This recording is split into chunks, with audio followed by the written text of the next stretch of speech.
ہمیں رہتی دنیا تک سیاسی، معاشی بلکہ بہتر انداز میں کہیں تو نظام زندگی ہی فراہم کر دیا ہے جس کا رہتی دنیا تک کوئی ثانی نہیں۔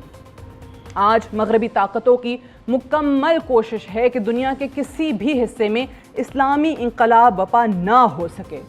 اسلامی انقلاب خلافت اسلامی کی صورت میں ہی برپا ہو سکتا ہے۔ اسی بات کا تذکرہ شاعر مشرق نے بھی کیا تھا۔ عصر حاضر کے تقاضاؤں سے ہے لیکن یہ خوف ہو نہ جائے آشکارا شرع پیغمبر کہیں۔ امریکہ اور اس کے حواری چاہتے ہیں کہ ان کی خواہش کے مطابق نیو ورلڈ آرڈر دنیا میں رائج ہو جائے، اور مشرق وسطیٰ کی حالت زار دیکھ کر ہم صحیح معنوں میں کہہ سکتے ہیں کہ اس وقت مغربی آرڈر قائم ہو چکا ہے۔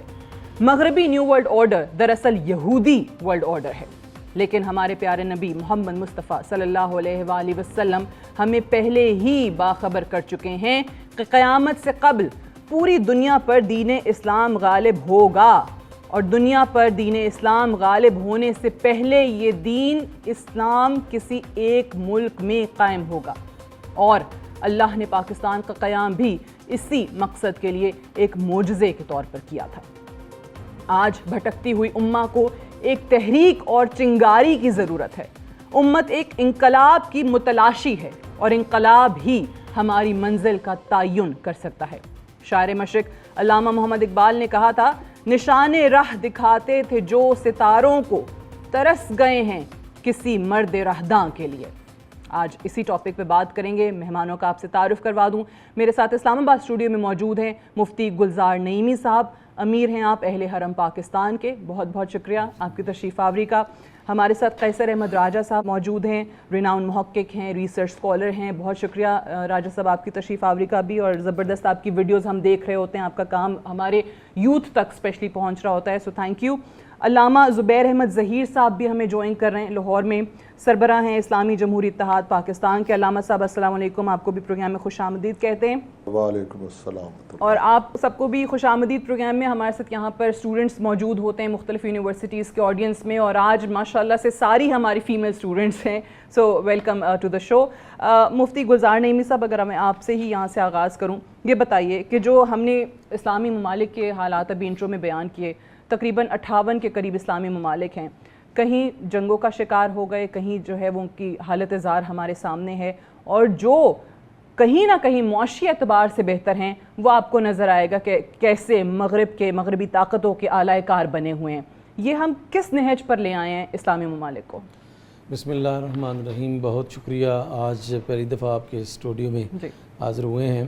میں یہ سمجھتا ہوں کہ ہم مسلم امہ جو ہے وہ جس زبوں حالی اور جس پرابلم میں فی الحال ہمیں نظر آ رہا ہے، یہ کوئی ایک دہائی 2 دہائی 500 سال ہو گئے ہیں کہ ہم زوال کا شکار ہیں، اور خدا جانے کہ یہ زوال کب تک جو ہے وہ کنٹینیو کرتا ہے۔ جب کوئی بھی قوم اپنی تعلیمات سے روگردانی کرتی ہے، اپنے جو سسٹم ہے اس کو چھوڑ کر دوسرے سسٹمز کو اپنانے کی کوشش کرتی ہے، اور پھر جب قوم بطور خاص ایک جو ہے وہ یعنی تخلیقی ذہن سے نکل کر امیٹیٹنگ ذہن کی طرف چلی جاتی ہے، نقالی کی طرف چلی جاتی ہے، تو پھر وہ کبھی بھی اس زوال کی دلدل سے نہیں نکل سکتی۔ آج پوری امت میں آپ دیکھیں کہ کہیں پہ بھی ہمیں یعنی تخلیقی رجحان جو ہے وہ نظر نہیں آ رہا۔ ہم جو ہے وہ دوسروں کی یعنی ہم یہ نہیں دیکھ رہے کہ یہ درست ہے یا یہ ٹھیک ہے یا یہ غلط ہے، ہم یہ دیکھتے ہیں کہ فلاں جگہ سے ایک انوویشن ہوئی ہے، اس کو ہم نے فالو کرنا ہے، اور اپنے انداز سے جو ہے وہ نہیں۔ ہمارے جو اکابر ہیں، ہماری جو امت مسلمہ نے تقریباً 1000 سال تک پوری دنیا میں جو ہے وہ ایک علمی ڈنکا بجایا، اور میں یہ سمجھتا ہوں کہ ان کی بنیاد کیا تھی، وہ تخلیقی صلاحیتیں رکھنے والے لوگ تھے، اور انہوں نے چیزوں کو نئے طریقوں سے جو ہے وہ متعارف کرایا، اور علم میں ایون کہ ہماری امت کے جو بڑے اکابرین علماء سکالرز تھے، انہوں نے نئے علوم تخلیق کیے، یعنی نئے علوم تخلیق کیے۔ بہت سارے علوم ایسے ہیں جو مسلمانوں نے تخلیق کیے ہیں، لیکن آج جو ہے جب سے ہم نے ایک امیٹیٹنگ بیہیویئر اختیار کیا ہے وہ زوال کی طرف ہم جا رہے ہیں. بنیادی طور پر یہ ہے کہ ہمیں تخلیق کی طرف جانا ہوگا. تخلیق کے بغیر جو ہے وہ کوئی قوموں کی دنیا میں سرداری نہیں کر سکتی ہے. بالکل صحیح کہہ رہے ہیں. اچھا کیسر احمد راجہ صاحب اسی کو آگے بڑھاتے ہیں. ہم جب دیکھتے ہیں کہ پاکستان جو کہ اسلام کے نام پہ حاصل کیا گیا, اس وقت نعرہ کیا بلند ہوا, لا الہ الا اللہ, پاکستان اس پہ بنا. ہم نے قائد اعظم کو بھی سیکولر گرداننے کی کوشش کی, بہت سارے لوگوں نے ان کے خلاف بھی کیمپین چلائی, ہم نے بانیان پاکستان کو بھی برا بھلا کہا.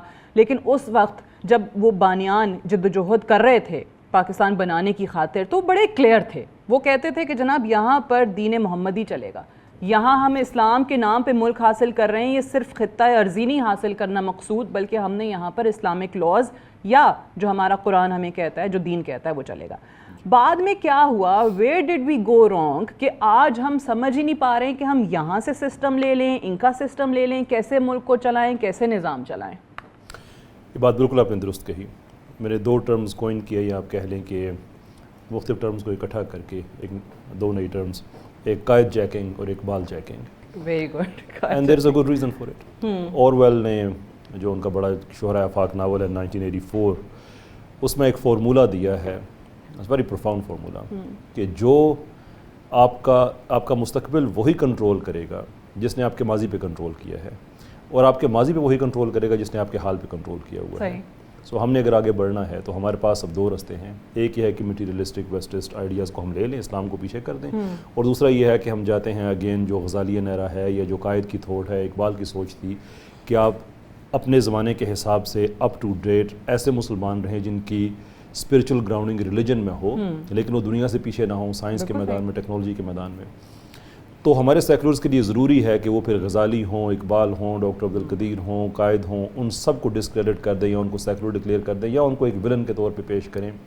اس لیے کہ آپ نے اگر اس ماضی پہ قبضہ کر لیا ہے تو آپ مستقبل پہ قبضہ کر لیں گے, کیونکہ اب الٹرنیٹیو یہ رہ جائے گا کہ اب اگر آپ نے ترقی کرنی ہے تو وہ فارمولاز جو ویسٹ نے پچھلے 200 سال میں دیے ہیں, جو مٹیریلزم کی بیس پہ ہیں, جہاں پہ انسان سے اس کی ایجنسی کو کموڈٹی میں تبدیل کر دیا گیا ہے, آپ اس کو پرسو کریں تو آپ ترقی کریں گے. تو یہ بات آپ کی بالکل درست ہے. بٹ اوبیسلی اگر ہم بھی اسی پاکستان میں ہیں اور اس نیریٹو کو ہم کامیاب ہونے دیں, then there is no point for us to be here. تو وہ تو انشاءاللہ کامیاب نہیں ہو سکتا. وہ طاقتیں, وہ جو اس نیریٹو کو کنٹرول کرتی ہیں, ذرا ان پہ روشنی ڈالیں نا, کہ آپ نے یہ یوتھ آپ کے سامنے بیٹھی ہے, آپ نے یوتھ تک کیا پیغام پہنچایا کہ جناب وہ قائد جو ہے نا وہ بڑے سیکولر تھے, وہ تو یہ اسلام کی یا اس کی بات ہی نہیں کرتے تھے, وہ تو کہتے تھے تمام مذاہب جو ہے نا وہ ایک روایتی قومی ریاست کی بات کرتے تھے, حالانکہ پاکستان واز اے نظریاتی ریاست, ڈے 1 پہ یہ نظریے کی بنیاد پہ بنی. سو وہ جو لوگ جنہوں نے یہ کنفیوز کیا ہماری اس جنریشن کو, یا خیر سالوں سے یہ چیزیں چلتی آ رہی ہیں, وہ طاقتیں کون سی ہیں؟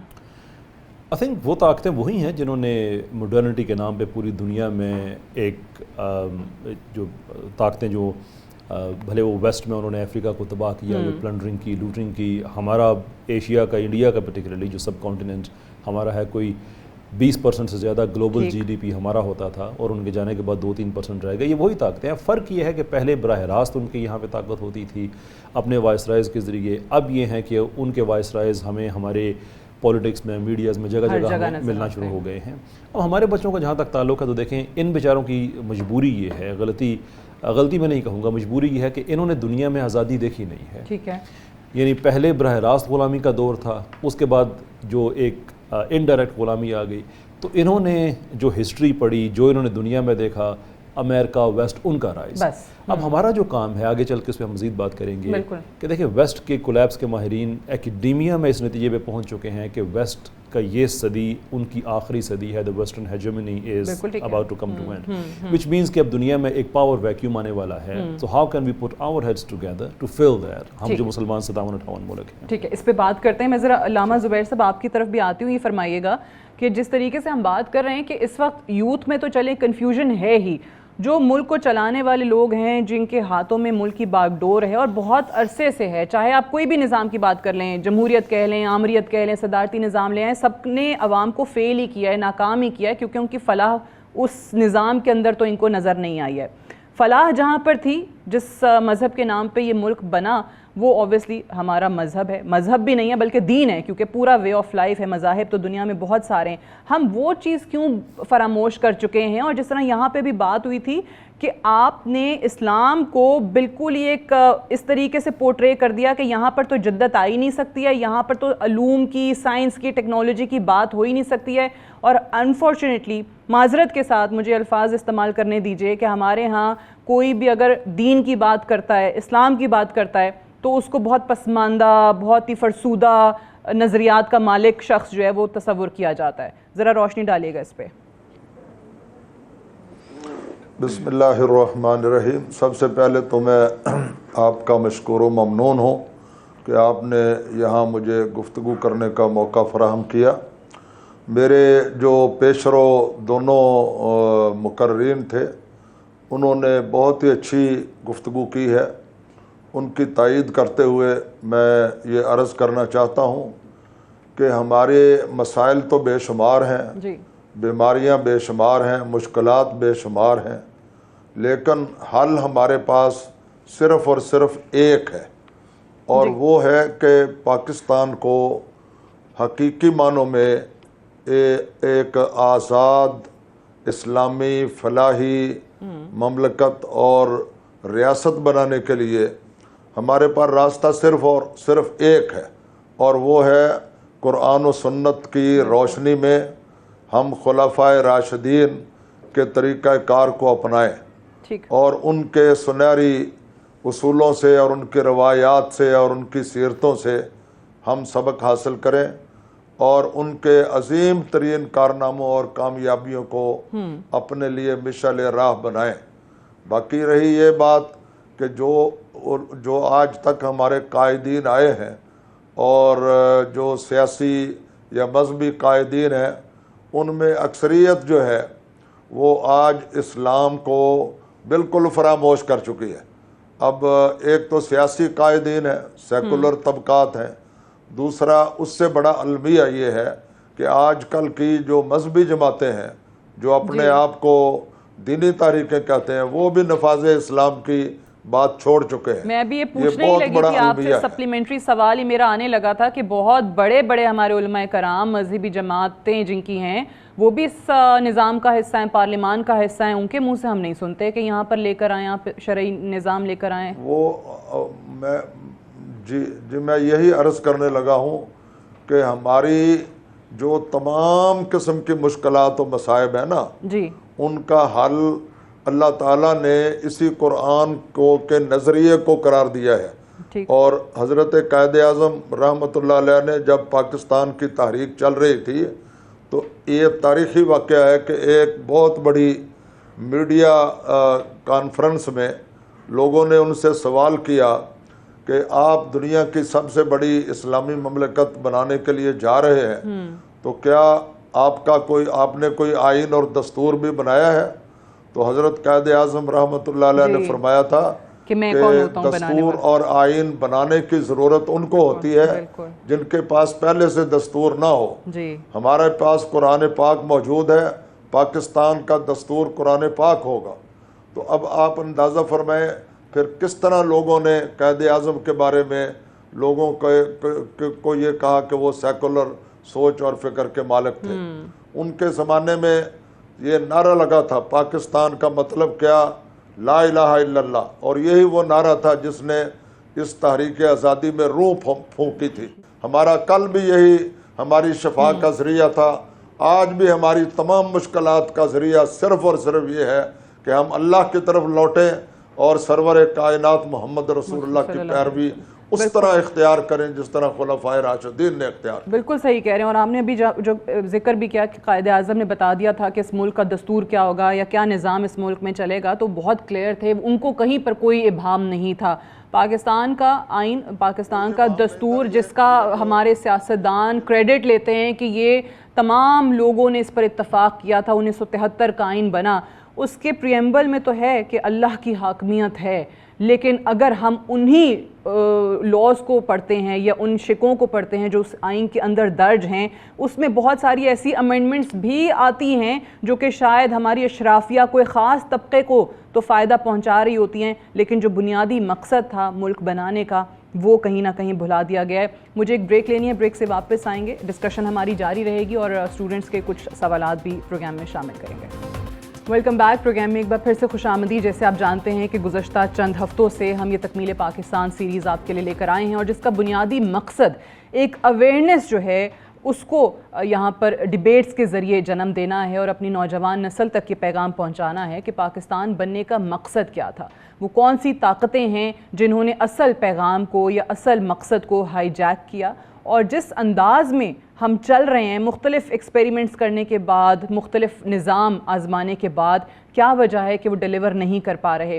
جتنی ہماری ڈسکشنز ہوتی ہیں، جتنا ہم اس پر غور کرتے ہیں، تو یہی پتہ چلتا ہے کہ اصل وجہ یہی ہے کہ آپ نے قرآن اور سنت کا راستہ چھوڑ دیا ہے. آپ نے جس مقصد کے لیے اس ملک کو بنایا گیا اس نظام کو آپ یہاں پر لاگو نہیں کر پا رہے ہیں، اور اس کے مخالف بہت آوازیں ہیں. شاید یوں کہا جائے کہ اگر مغرب کے اعلی کار بن کے لوگ یہاں پر اس کے خلاف باقاعدہ طور پہ تحریکیں چلا رہے ہیں تو غلط نہیں ہوگا. بہرحال پینل ہمارے پاس موجود ہے، وہ زیادہ بہتر انداز میں اس پہ روشنی ڈالیں گے. انہی سے ہم بات بھی کر رہے تھے. سوال انکلوڈ کرتے ہیں. آپ پہلا سوال. جی السلام علیکم. وعلیکم السلام.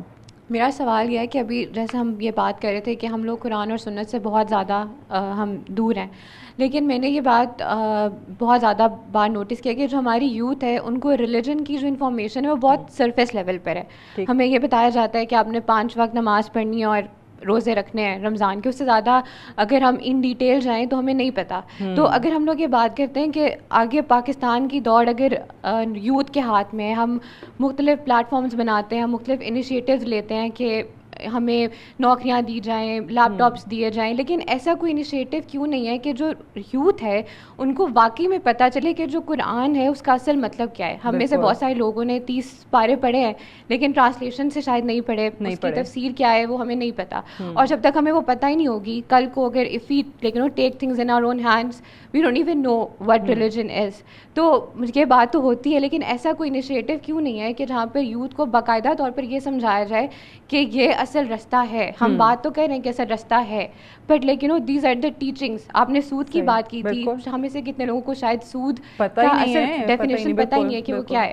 تو میرا یہ خیال ہے کہ جو ہمارے علماء کرام ہیں، why don't they create a plate form اور ٹیک این انیشیٹو جہاں پر یوتھ کو باقاعدہ طور پر چیز سکھائی جائے. بہت اچھا سوال ہے مفتی صاحب، اس کا میں چاہوں گی آپ جواب دیں. اور یہ بالکل صحیح کہہ رہی ہیں. ابھی ہم جب اپنے پولیٹیکل نظام میں بھی یوتھ کی انوالومنٹ دیکھتے ہیں تو ہمیں یہ ضرور نظر آتا ہے کہ فلاں پولیٹیکل پارٹی کو سپورٹ کرنا ہے یا دوسرے کو کرنا ہے، ایک لیڈر اچھا ہے، دوسرا لیڈر اچھا ہے، لیکن اصل لیڈر جو ہیں ہمارے ان کے بارے میں نہیں ذکر کیا جاتا، ہمارے پروفٹ کا ہمیں نہیں بتایا جاتا. اور یوتھ یہ تو ڈیمانڈ کر دے گی، اس کو ووٹ کر دیں گے جو نوکریاں دے دے گا. گاؤں میں آپ جائیں گے وہ کہہ دیں گے کہ مجھے جاب دلا دو، میری گلی پکی کر دو، میں اس کو ووٹ کر دوں گا.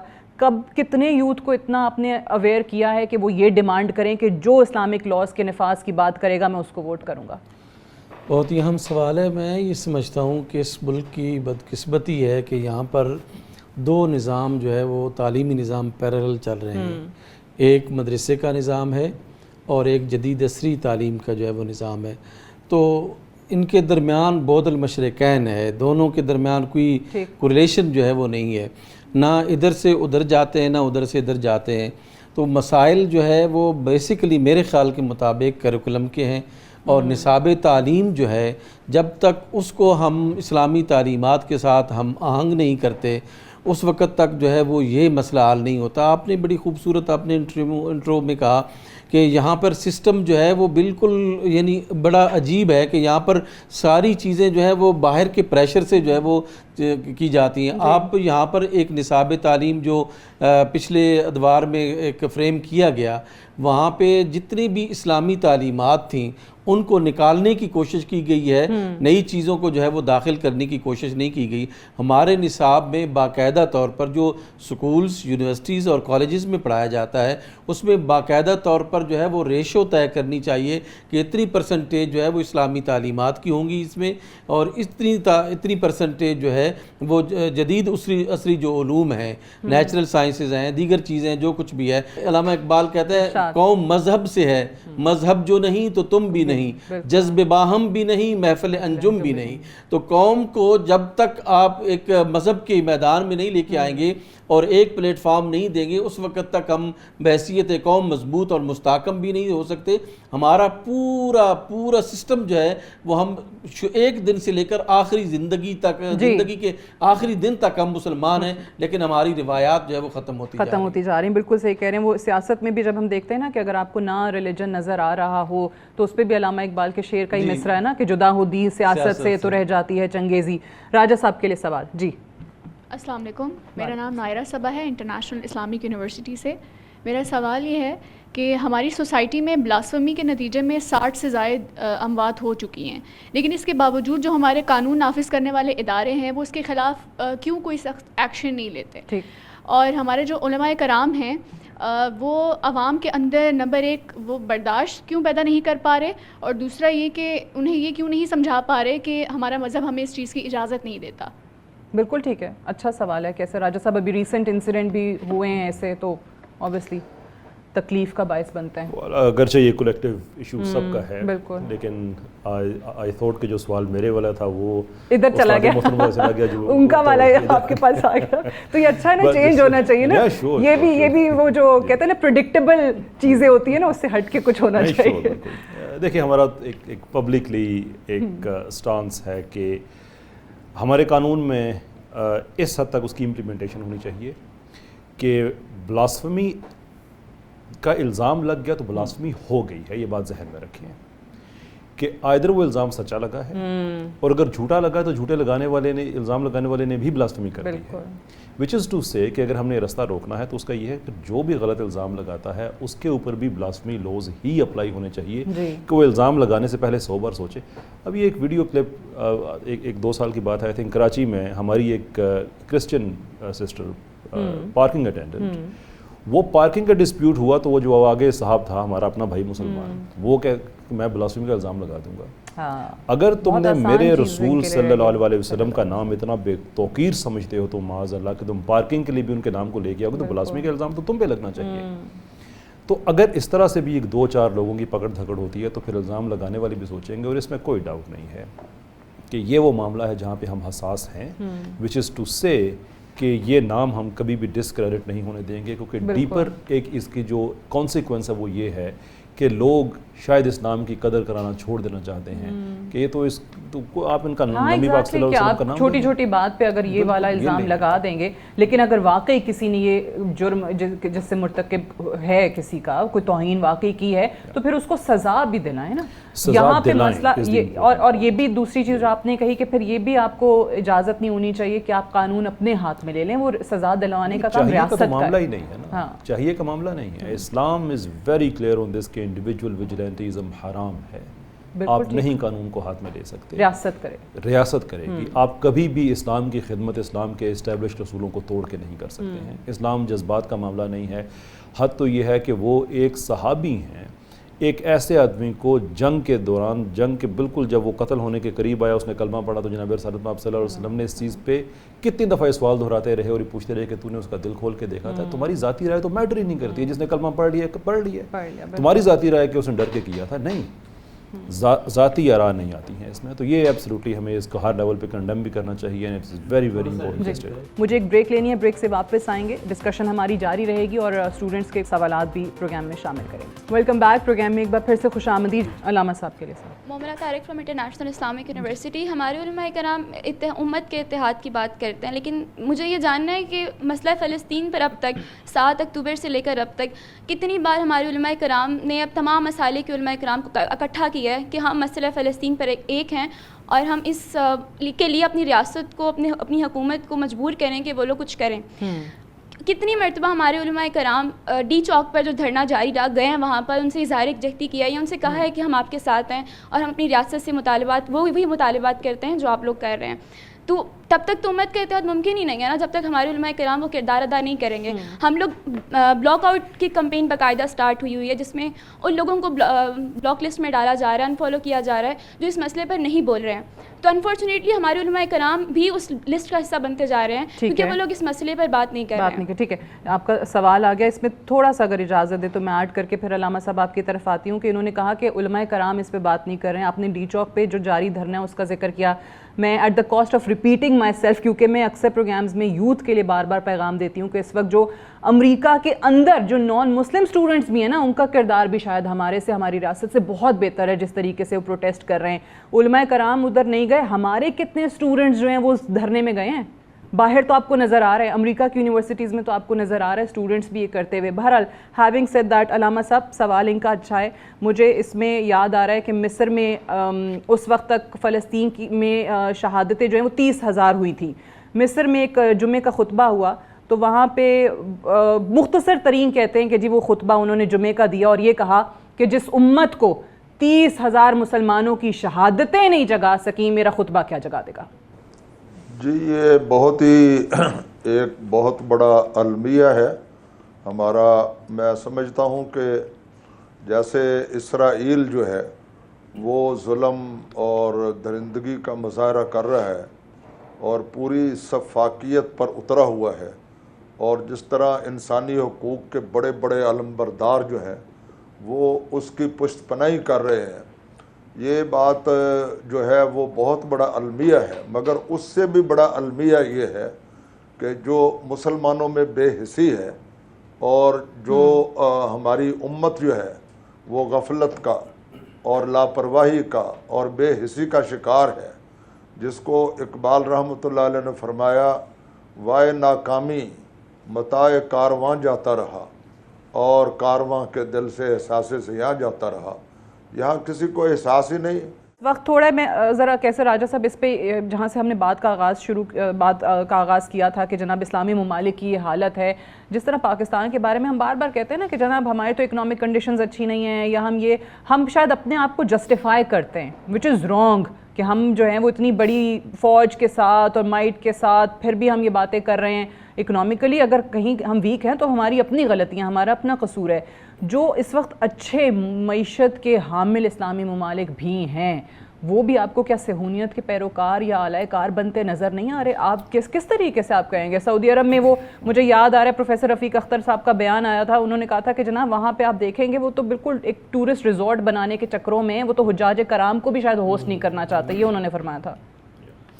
پہلی بات یہ کہ جو ہمارے حالات ہیں, دیکھیں دنیا میں ایک پریسیڈنس موجود ہے ساؤتھ امریکہ میں کہ جب عوام کھڑی ہو جاتی ہے تو وہ یہ جبر کے یہ جتنا تسلط ہے وہ توڑ دیتی ہے. تو مثال کے طور پہ میں نے بڑا حساب کتاب لگا کے دیکھا ہے, اکانومسٹ سے بھی بات کی ہے کہ آئی ایم ایف کا مجھے as an ordinary taxpayer مجھے کیا فائدہ ہوتا ہے, and the answer is nothing.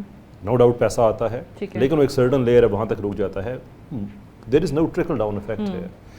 تو یہ ساؤتھ امریکہ میں ہو چکا ہے کہ وہاں کے لوگوں نے جب اپنی ان گورنمنٹس کو ٹاپل کیا تھرو ڈیموکریسی کیا جیسے بھی کیا, تو آئی ایم ایف کا پیسہ انہوں نے ریفیوز کیا آن دا بیسس کہ جن کو دیا ہے ان کے اساس ملک میں موجود ہے, ہم کو دے دیتے ہیں, بیچیں, پیسے پورے کریں, ہمیں کچھ نہیں ملا ہے.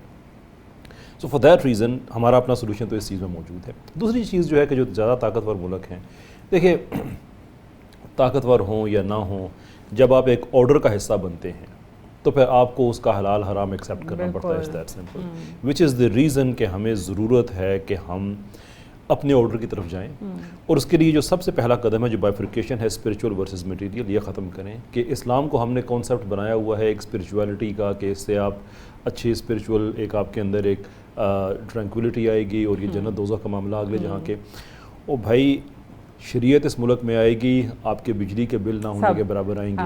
شریعت کا یہ اصول ہے, اسپیڈی جسٹس ہوگی, لگیں, کرپشن ختم ہوں گے. There is a material benefit of it. خلیفۃ الارض بنایا ہے تو اس لیے کہ خلافت کی, تو یہاں پہ میں مجھے معذرت کے ساتھ, لیکن جب میں خلافت کی بات بھی ذرا کرتی ہوں کہیں نہ کہیں تو بہت سے لوگ مجھے ایسے لگتا ہے الرجک ہیں, بات بھی نہیں سننا چاہتے اس بارے کہ کوئی ڈبیٹ تو بعد میں ہونی ہے, کوئی آرگومنٹ تو بعد میں آنا ہے, وہ لگتا ہے نام ہی نہیں سننا چاہتے خلافت کا. دیکھیے یہ دو چیزیں ہم کو مکس کر دیتے ہیں, ایک شریعت ہے, ایک خلافت ہے. ایز اے مسلم مجھ سے اگر آپ پوچھے پاکستان میں خلافت ہو یا نہ ہو تو میں کہوں گا ہو, کیونکہ میرا ایک اسپریچول ڈی این اے اس کے ساتھ کنیکٹڈ ہے.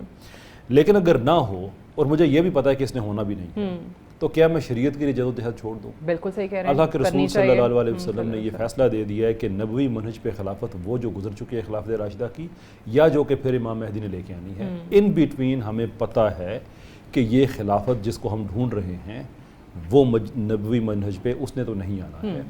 لیکن اس کا یہ مطلب ہے کہ کیا میں سود کو ان دا مین ٹائم ایکسیپٹ کر لوں، یہ کہوں کہ جب امام مہدی آئیں گے تو پھر سسٹم ٹھیک ہو جائے گا، میں حلال حرام کی تمیز چھوڑ دوں؟ شریعت کا نظام، اس کے لیے جد و جہد کرنی ہے.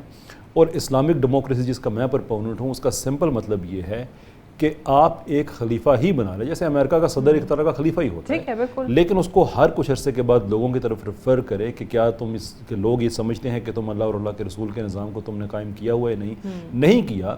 تو حضرت ابوبکر رضی اللہ تعالیٰ عنہ کی جو انوگریشن کی اسپیچ ہے، اس میں ایک سے زیادہ مرتبہ انہوں نے کہا کہ جب تک تم مجھے کتاب و سنت کے رستے پہ پاؤ تو میری پیروی کرنا، وچ از ٹو سے کہ اسلام اس چیز کو انڈورس کرتا ہے کہ اگر آپ کا حکمران نہیں ہے اس قابل، ریموو کریں ایک نئے آدمی کو لے کے آئیں، وچ از اسلامک ڈیموکریسی. وہ شریعت کا نظام، سود ختم ہو، Islamic democracy. Islamic. I am glad you use this term because ہمارے یہاں جب ڈیموکریسی کی بات آتی ہے تو اس کو کہتے ہیں یہ تو لبرلز کی ہے اور سیکولرزم سے اس کو بالکل کنیکٹ کر دیا جاتا ہے. ہمارے ہاں کلیئر ہے کہ اللہ اور اللہ کے رسول کے فیصلے کے سامنے کسی مرد اور عورت کے پاس کوئی حق نہیں ہے. یہ سورہ احزاب کی آیت نمبر 26 کلیئر ہے اس میں. لیکن وہ آدمی جو ہمارا خلیفہ ہے، ہمارا حکمران ہے، کیا وہ واقعی اسلامک سسٹم کو امپلیمنٹ کر رہا ہے یا نہیں کر رہا؟ پیپل آر دا بیسٹ جج آف دیٹ. اگر نہیں کر رہا تو اس کو ریموو کر کے واپس لے آئیں. میرے پاس وقت سوری کسی اور کو لے آئیں. بالکل صحیح، میرے پاس وقت ختم ہو گیا ہے اور یہ ڈسکشن ایسی ہے کہ ہم جتنا بھی اس پروگرام کو کھینچنا چاہیں اتنی ہی سوال بھی آپ کے آج کم آئے، معذرت اس کے لیے، بٹ نیکسٹ نشست کے لیے اٹھا رکھتے ہیں. بہت شکریہ کیسر راجہ صاحب آپ کا بھی، مفتی صاحب آپ کا، علامہ صاحب آپ کا بھی، آپ نے ہمیں جوائن کیا. اور ہمارے یہ مہمان جو ہیں وہ دوبارہ بھی آبویسلی آنے والے ایپیسوڈز میں آپ کسی نہ کسی میں دیکھ رہے ہوں گے. ڈسکشن کو ہم یہ جاری رکھیں گے جب تک ہو سکتا ہے. کوشش کر رہے ہیں اس پلیٹ فارم سے کہ پیغام آپ تک پہنچے. اور آپ لوگوں کا بھی شکریہ تمام اسٹوڈنٹس کا جنہوں نے ہمیں جوائن کیا. آج کے لیے اتنا ہی. گڈ نائٹ اینڈ اللہ حافظ.